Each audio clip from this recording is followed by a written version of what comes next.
Hi friends, welcome to our channel. నిజానికి శివుడికి ఎలా పూజ చేస్తే ఇష్టపడతాడు, దానికి నిదర్శనం ఏంటో ఇప్పుడు మనం తెలుసుకున్నాము. పురాతన కాలంలో కర్ణాటక అనే ప్రాంతంలో బసవ అనే వ్యక్తి ఉండేవాడు. అతను నిరక్షరాస్యుడు, కానీ శివుడిపై అపారమైన భక్తి కలిగినవాడు. నిత్యం ఉదయం లేచి వెంటనే ఓం నమ శివాయ అనే మంత్రాన్ని జపించేవాడు. అలా రోజు రోజుకి అతని శివునిపై భక్తి తన గుండెల్లోనే ఆ శివుణ్ణి నిలుపుకున్నాడు. అయితే బసవన్నకు గుడి గురించి పెద్ద అవగాహన లేదు. ఆయన పద్ధతి కొంచెం విభిన్నంగా ఉండేది. రోజు పాలు తీసుకొచ్చి అతని పొలంలో ఒక పెద్ద లింగం లాంటి శిలకి పోసేవాడు. అదే ఆయన దేవునికి చేసిన అభిషేకం అని అతని నమ్మకం. ఆ శిలనే ఆయన శివుడని భావిస్తాడు. అయితే ఒకరోజు అతని గ్రామంలో ఉన్న ఒక పెద్ద పండితుడు బసవన్న పని చూసి ఎలాంటి విధి విధానాలు లేకుండా శివుని పూజించడం ఏమిటని అతనిపై కోప్పడ్డాడు. ఇది మూర్ఖత్వం అని అన్నాడు. శాస్త్ర ప్రకారం వ్రతాలు మంత్రాలు లేకుండా పూజ చేయడం ఏం ప్రయోజనం అని బసవన్నను ప్రశ్నిస్తాడు. బసవన్న అందుకు నిశ్శబ్దంగా నవ్వుతూ ఇలా చెప్పాడు, నాది ప్రేమ పూజ, నిష్కలుష భక్తి. నేను శివుడిని గుడిలో కాదు, నా గుండెలో కొలుస్తాను. ఒకరోజు గ్రామంలో తీవ్ర దుర్భిక్షం వచ్చి పశువులు సరిగ్గా పాలు ఇవ్వలేదు. అయినా కూడా బసవన్న కష్టపడి కేవలం అరగిన్నె పాలు తెచ్చి తన శిలపై పోసేందుకు వెళ్తాడు. ఆ రోజు మేఘాలు ఒక్కసారిగా మబ్బులుగా మారి పుట్టుకొని పెద్ద పెద్ద ఉరుములతో వర్షం కురిసింది.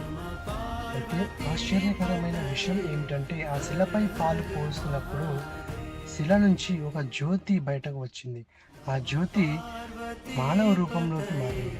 అది స్వయంగా భగవాన్ శివుడు. శివుడు తన త్రినేత్రంతో బసవన్నను చూసి మృదువైన స్వరంతో ఇలా అన్నాడు, బసవన్న, నీ భక్తికి నేను ప్రసన్నుడినయ్యాను. నీవు నిష్కలక భక్తుడివి. నువ్వు చూపించిన ప్రేమకు నేను పరవశించిపోయాను. అయితే పంతులు చేసే పుస్తక పూజల కన్నా నీ మౌన ప్రార్థన ఎంతో గొప్పది. ఈ దృశ్యం చూసిన పండితులు తమ గర్వాన్ని తగ్గించుకొని బసవన్న పాదాలకు నమస్కరించారు. వారు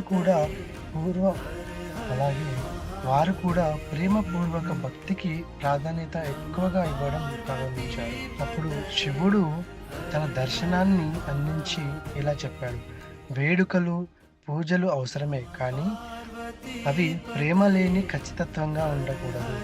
నా హృదయం చేరాలంటే నీ హృదయపూర్వకంగా శుద్ధిగా ఉండాలి.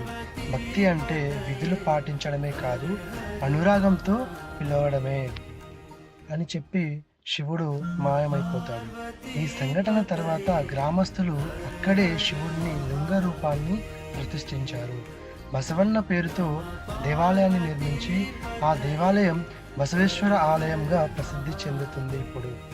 ఇప్పటికీ అక్కడ భక్తులు కేవలం హృదయపూర్వకంతోనే పాలు సమర్పించి శివుడిని పూజిస్తారు.